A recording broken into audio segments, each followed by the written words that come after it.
अस्सलाम वालेकुम। Welcome back to the channel. आज की इस वीडियो के अंदर हम बात करेंगे हमारे सीएम पंजाब के एक नए इनिशिएटिव के बारे में, जो कि है आसान कारोबार लोन स्कीम। जिसमें हम बात करेंगे कि हम किस तरीके से लोन में अप्लाई कर सकते हैं, उसके कार्ड के लिए अप्लाई कर सकते हैं, उसका जो एलिजिबिलिटी क्राइटेरिया है वो क्या है, उसमें आपको कौन-कौन से बेनिफिट्स मिल सकते हैं और उसके लिए क्या-क्या डॉक्यूमेंट्स रिक्वायर्ड हैं। बेसिकली ये है क्या, जो आसान कारोबार प्रोग्राम स्कीम इन्होंने लॉन्च की है, उनका ये इनिशिएटिव है कि आप जितने भी यंग लोग हैं, यंग एंटरप्रेन्योर्स हैं, जो कि आप कारोबार करना चाहते हैं या बाहर जाना चाहते हैं, तो उन सब लोगों के लिए एक स्कीम लॉन्च की गई है, जिसमें आप लोगों को 10 लाख रुपए देने पड़ेंगे। मतलब वो 10 लाख रुपए का लोन आपको मिलेगा, जो कि 3 साल की आसान एक साथ पे आपको दिया जाएगा, और उसमें कोई सूद वगैरह कोई ऊपर नहीं आपसे लिया जाएगा। बेसिकली ये आप लोगों को बेनिफिट्स देने का सबसे अच्छा तरीका है कि आप लोन लें और आसान अपना कारोबार स्टार्ट करें।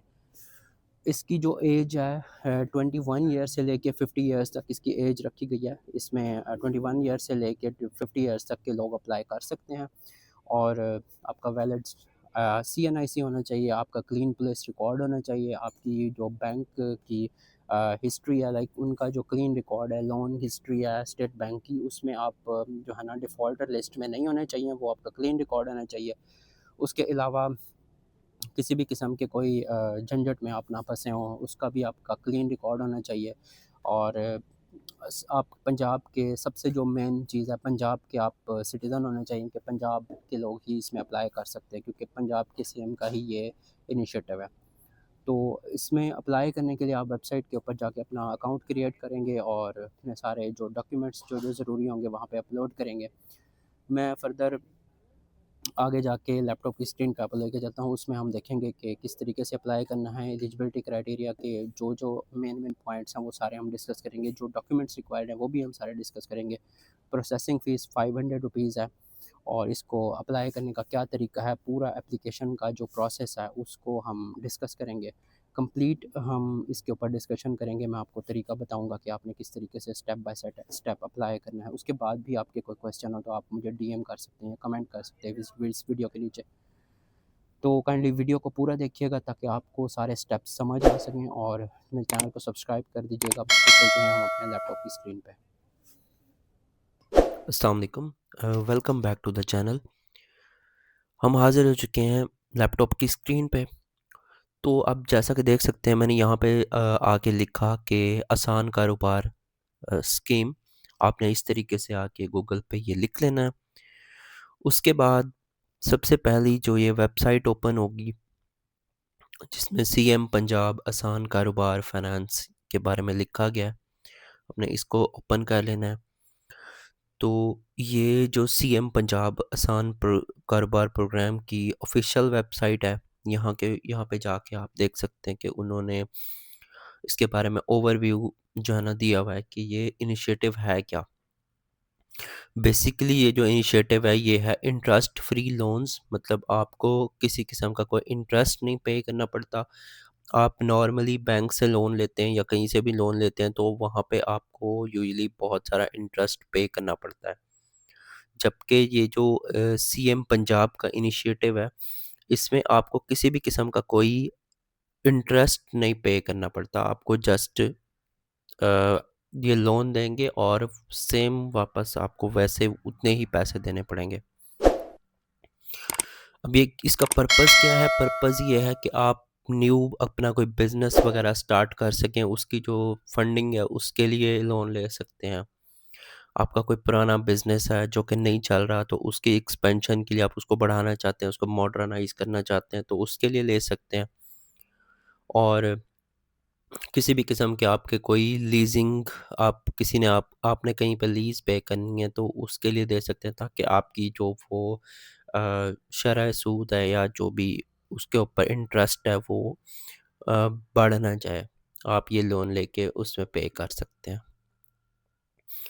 अब बात करें एलिजिबिलिटी क्राइटेरिया की, तो स्मॉल एंटरप्राइजेज़ छोटी कंपनियां वो ये अप्लाई कर सकती हैं। मीडियम एंटरप्राइजेज़ थोड़ी-सी बड़ी कंपनियां वो भी ले सकती हैं कि आपने एक छोटी कंपनी बनानी है या बड़ी।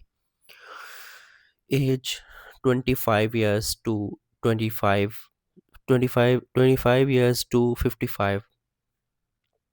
अब एक्टिव एफबीआर टैक्स फाइलर्स, उनकी आपकी जो टैक्स फाइलिंग की हिस्ट्री है वो क्लीन होनी चाहिए, टैक्स फाइलर होने चाहिए। उसके बाद पंजाब के जो है ना वो लोकेशन वाइज होने चाहिए, लाइक आप पंजाब के रहने वाले होने चाहिए। आपका जो वैलिड CNIC है वो आपके पास होना चाहिए। Must own have rented the place of existing business. उसके बाद लोन की जो डिटेल है वो आप दे सकते हैं, जिसमें आपकी जो लोन की डिटेल है, फर्स्ट ऑफ ऑल आप दो हैं, T1 एंड T2। T1 है 1 million to 5 million, 6 million to 30 million। Personal guarantee है इसमें, जो फर्स्ट है ना T1, 1 million to 5 million, इसमें पर्सनल गारंटी 5 years का प्लान है। एंड यूज़र रेट है 0 है, और प्रोसेसिंग फ़ीस है 5,000। दूसरे की है T2, जो कि 6 million, 30 million सिक्योर्ड 5 years का प्लान है, और 10,000 आपकी प्रोसेसिंग फ़ीस है। ग्रेस पीरियड 6 months का है, 6 months from the start and new businesses, and 3 month for the existing business. पहले 3 महीने आपको कोई किसी किस्म के कोई चार्जेस नहीं देने, this is the grace period. तो क्योंकि आपका बिज़नेस स्टार्ट हो रहा है तो आपको किसी किस्म की कोई इंस्टॉलमेंट्स नहीं देनी है, उसके बाद जाके ये इंस्टॉलमेंट स्टार्ट होंगी। इक्विटी 0%, किसी भी किस्म की कोई इक्विटी नहीं ली जाएगी आपसे। लीज्ड व्हीकल, अगर लीज्ड व्हीकल्स के ऊपर आप करेंगे तब 25%, एंड अदर लोन्स 20%, और all the other and T1 to 2 under, मतलब T1 एंड T2 के बाद अगर उसके अलावा कोई होंगे तो उस पे 20%, and 10% for the females and transgender and differently able persons, इसके ऊपर ये इक्विटी कंट्रीब्यूशन होगा। अब रीपेमेंट जो टर्म्स हैं, रीपेमेंट टर्म पे आप जाके अ, यहाँ पे equal monthly installments as per the term of approval, मतलब जब भी आपका जो अप्रूवल का टर्म होगा उस टर्म के अंदर आप इसको अप्रूवल कर सकते हैं, ठीक है। लेट चार्जेस, अगर आप पे कर रहे हैं लोन तो उसमें अगर आप लेट चार्जेस, मतलब अगर आप लोन पे करते हुए कोई मसला आ जाता है, कुछ आ जाता है, तो आप उसके चार्जेस पे नहीं कर पाते हैं तो उसमें आपको पेनल्टी हो सकती है, जिसमें वन मतलब PKR1 per day, like 1,000 rupees per day on the due amount. तो 1,000 रुपीज़ जो है ना वो आपको देने पड़ सकते हैं पर डे के हिसाब से। अब बात की जाए कि हैंडलिंग फ़ीस एडिशनल कॉस्ट, इसके अलावा जो होती है तो NIL for the setting up a new business. उसके बाद 3% फॉर द एग्जिस्टिंग बिजनेस, के कोई एग्जिस्टिंग बिजनेस है तो उसके लिए 3% है, और 3% for the climate friendly business in T2। Insurance, legal registration charges apply for the actual cost, ठीक है।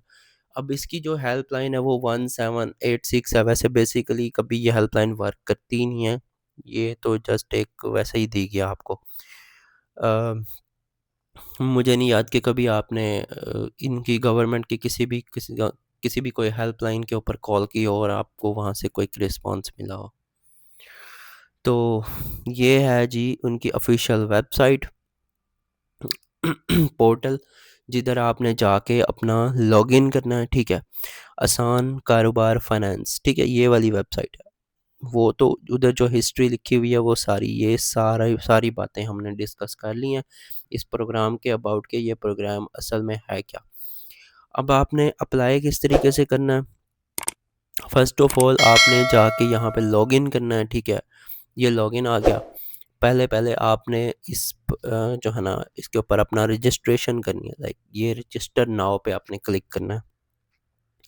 जब आप रजिस्टर नाउ पे क्लिक करते हैं तो रजिस्टर नाउ पे क्लिक करने के बाद फर्स्ट ऑफ ऑल सबसे पहले आप आपसे ये पूछता है कि आपकी जो स्कीम है वो कौन-कौन सी है, उसकी इकसाम क्या है? फाइनेंस और एक्सपोर्ट। फाइनेंस, इसमें ये हम जो कर रहे हैं ये फाइनेंस है, तो हमने फाइनेंस सेलेक्ट कर लेना है। सीएनआईसी नंबर, किसी का भी सीएनआईसी लिख सकते हैं, लाइक मैं ऐसे ही कोई रैंडम सीएनआईसी लिख देता हूँ। तो applicant name as per CNIC, मतलब आपका जो शनाख्ती कार्ड के ऊपर नेम है वो आप यहाँ पे लिख सकते हैं, अपना बिल्कुल प्रॉपर नेम, जैसे कि मेरा नाम हारिस है तो HARIS, ठीक है। तो आपका पूरा जो नाम होगा एज़ पर सीएनआईसी, जैसे सीएनआईसी के ऊपर होगा वो आपने सेम वैसे यहाँ पे लिखना है, ठीक है। उसके बाद जो दूसरी चीज़ आ जाती है वो है दरख्वास्त के, मतलब लाइक फादर्स नेम। तो आपने यहाँ पे फादर्स नेम लिखना है, जैसे कि मेरा फादर नेम ये है तो मैं यहाँ पे ये लिख सकता हूँ, ठीक है। एप्लीकेंट का आईडी कार्ड नंबर, या आईडी कार्ड नंबर आप लिख सकते हैं, मेरा आईडी कार्ड नंबर ये है तो आप ये लिख सकते हैं, ठीक है। ईमेल यहाँ पे आप दे सकते हैं, आपने देनी है तो, नहीं देनी तो वो भी आप ना दें। तो अपनी यहाँ पे डेट ऑफ बर्थ लिखनी है।